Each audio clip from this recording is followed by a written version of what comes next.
Welcome to LV Amor Cares. Ano sab kita ni nang atuan tulumanon may tungod sa madiskutis kita mahil sa climate change, no? Adunay daghan kay nga mga katawhan nga nagubot dinhi anang climate change.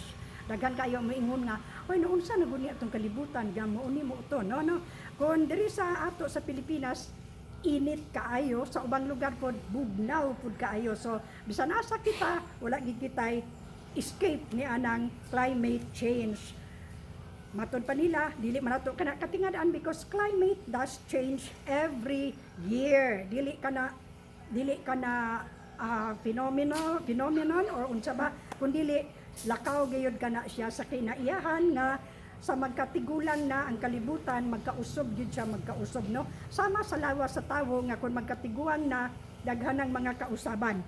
Maluya na, usahay mainit kaayo kay agi sa mga hormonal changes or mamugnaw po tungod usab sa changes sa panglawas. So ingon ni ana usab ang climate nato. Mukalit lang og ulan, mukalit og kainit, paghuman init, muulan, ang resulta sa mga katawan gisubawan.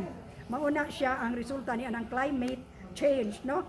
Usahay makakita bitaw kita nga perti gyud kaayo kainit, so magdagan-dagan kita na initan na kitag maayo, musulod usab sa mga establishment nga perti kabugnaw or sa mga sakyanan nga aircon, ang resulta gisubawan. So mauna po kana diya pag subaw sa katawan, sip-on, ubo, and then hangtod nga moabot sa hilana.